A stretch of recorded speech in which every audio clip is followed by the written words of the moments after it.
I did not know Jesus Christ at all. I was born in a Muslim family. I was born in Pakistan, but in the Quran, there was a chapter that is dedicated to the Virgin Mary, and it's called Surah Maryam. When I came across that chapter the first time, I just was amazed at the beauty of this woman that was described. She is the mother of the prophet Isa, because Jesus is a prophet in Islam. And she is his mother, and she is the only woman that is given the honor to get a chapter dedicated to her. So, and she is holy, and she is beautiful, and she is gentle and kind and all. And I just fell in love with her. And I started to read that chapter every single day. So every day I would read that chapter. I had become suicidal, and I was very unhappy. I started to pray and ask Allah who he was. And I just had this burning desire to know him. And I would have the prayer mat out at night every day, and I would be prostrate on the prayer mat, and I would beg God to reveal himself to me. And I would be there for hours, seeking, wanting to know him, and I would hear nothing. I got no answer. I heard nothing. I saw nothing. It was just darkness. And actually, in my mind's eye, as my eyes were closed, I would see a wall in front of me, and I'd be praying. It's like my prayers are hitting this wall and can't get past it.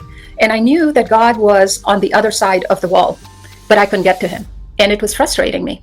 So I'd keep praying, and nothing changed. And this went on for a couple of years. Well, I happened to go back to New York City for vacation. It was spring break with the kids, and St. Patrick's Cathedral was one of the top TripAdvisor, recommendations. So I went there only as a tourist, to see what St. Patrick's was like.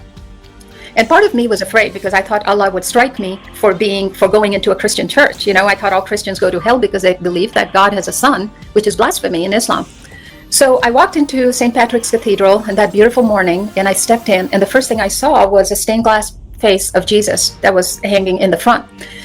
And as I looked at him, it felt like he was alive, like he was looking at me, and his eyes were piercing right into me. And it made me very uncomfortable. It's like he could look right into my soul. And so I went around, but the whole time, as I walked through and admired that beautiful church, I felt Jesus was following me, and his eyes were burning into me in my back. So near the exit, there's a little gift shop, and I was there, and the kids were just on our way out.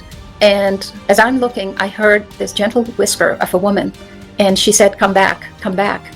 And I looked around, and there was no one there, and I thought, okay, I'm imagining things now.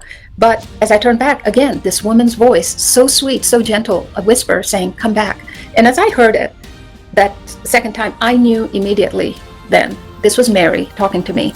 And I knew where she was calling me, because when she said, "Come back," there was an understanding that came with the words, a knowledge. She was calling me to her chapel in the back.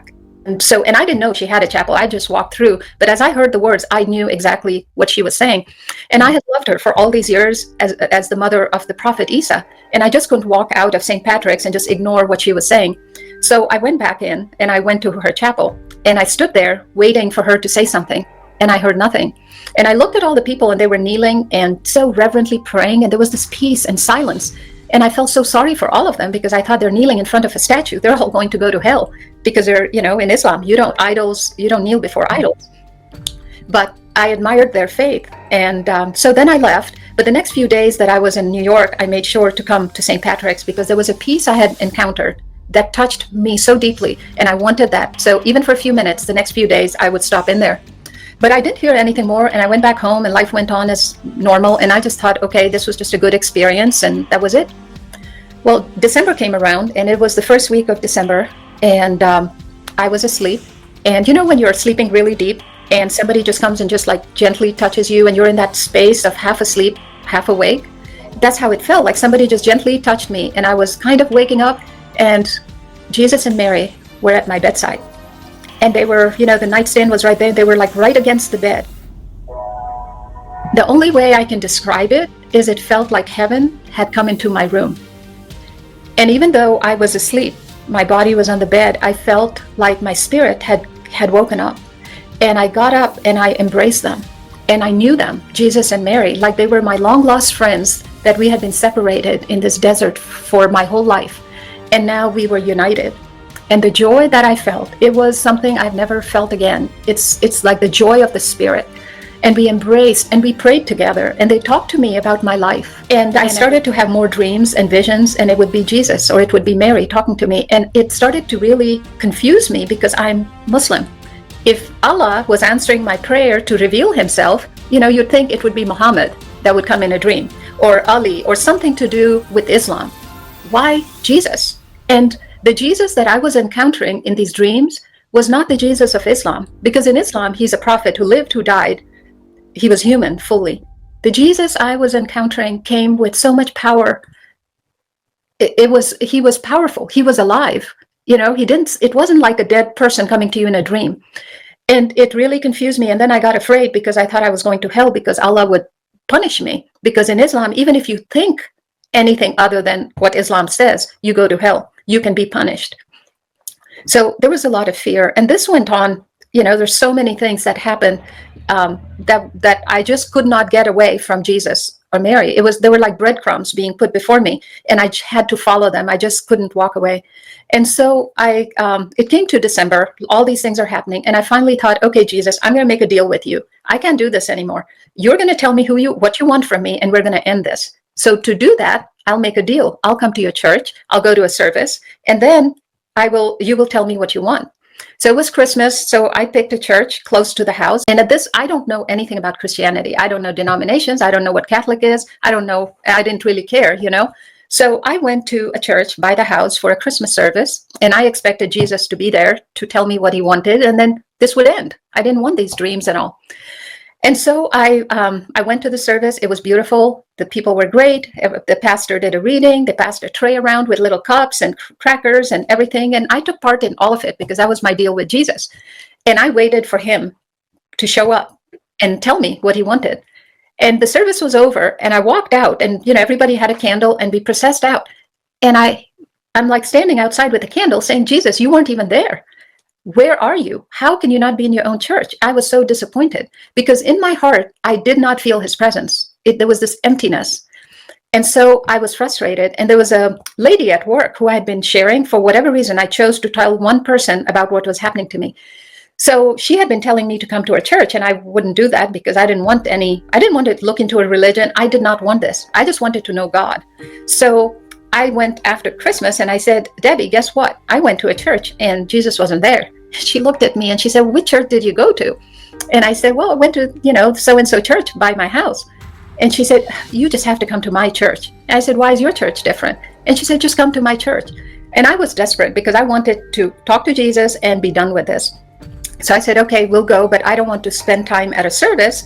Let's just go when no one's there, and I will know if Jesus is there. So she was Catholic, and she took me to her church. And I walked into that church that morning with her. It was empty. There was no one there.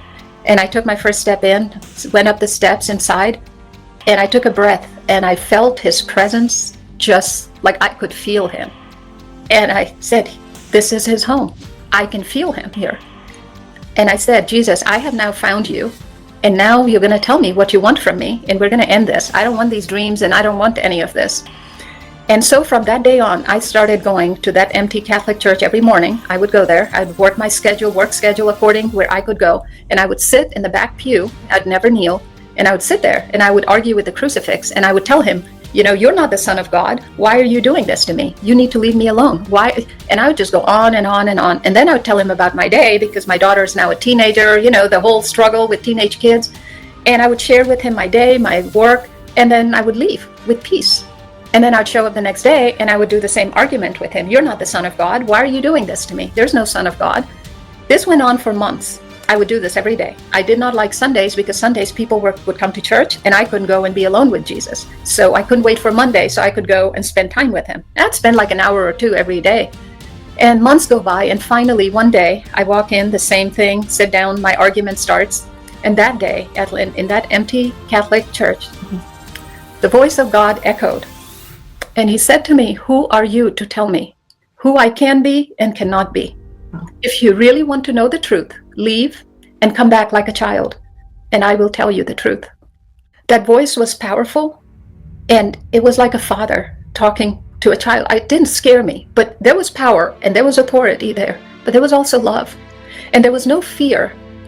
And I ran out of the church because I couldn't take it. But he was right. Who was I to tell him he cannot have a son? Who am I?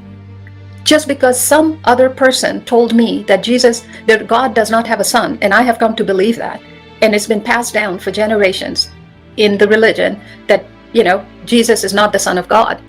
But God himself said to me, I heard him, and he said, who are you to tell me I can't have a son? If you really want to know the truth, and now I know that there is a truth, because I had been seeking truth. I was seeking God, and now I know there is a truth. If you really want to know the truth, come back like a child. So I couldn't go in there and tell him anything. I had to listen to him. And then he gave me the biggest promise. He said, I will tell you the truth. And so I had to go back. I could not, and I had freedom. That was the one thing through my whole journey. I never felt like I was compelled or forced. I always had freedom. And so I knew I could choose not to ever go back and never know what the truth is, or I could go back and find the truth. And I also knew, and I did go back, when I walked into that church again, my life would change and I would pay a price for it. And I would suffer. But I was willing to do it because the truth was worth it. I had to know it. And so I went back and I sat down again in that empty church again the next day. And I emptied my mind. I was 40 years old at this point. 40 years of being told what you believe your whole life, especially Islam, which does not allow you to think outside the box because of the fear.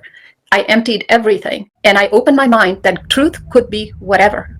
And as it was instantaneously, I did that. And I felt a bolt of light came from that crucifix and hit my heart, went through my body, and I shook. And I fell, it's like my knees just collapsed. And I fell on my knees for the first time.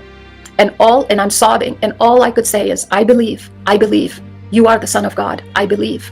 Because in that moment, as the light hit me, there was this infusion of knowledge. And the truth was before me. It was Jesus Christ. I knew the truth. And I collapsed. There was so much that was happening in that moment. There are no words to separate and put it into words, but it's like everything was given in that instant. And I knew the truth was not a philosophy. It wasn't an idea. It wasn't what somebody said. Truth is a person. He has a name, and his name is Jesus Christ. He is the truth, the way, the life, and no one comes to the Father except through him. And in that moment, on my knees, all I could say is, I believe, you are the Son of God. I believe. And I'm sobbing and sobbing. And then, that wall that I told you I would always see in front of me when I would pray as a Muslim, I saw a wall in front of me, crumbling down. And as the wall crumbled, I could see on the other side now, finally. And on the other side was God the Father. And I felt God the Father, there were like waves, if you can imagine, like waves of energy and love just coming at me, that I could barely stay, like I would fall over. And the Father said to me, I have waited so long for you.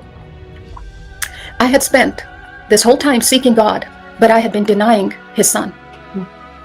And like Jesus says, no one comes to the Father except through me. I could not come to God the Father and know him, because that's what I was seeking, is to know God, when I was denying the Son. Jesus is the door to the Father's heart. And that day I received unmerited, undeserved, that's what grace is, a free gift of God that transformed my life. And I was saved in that moment.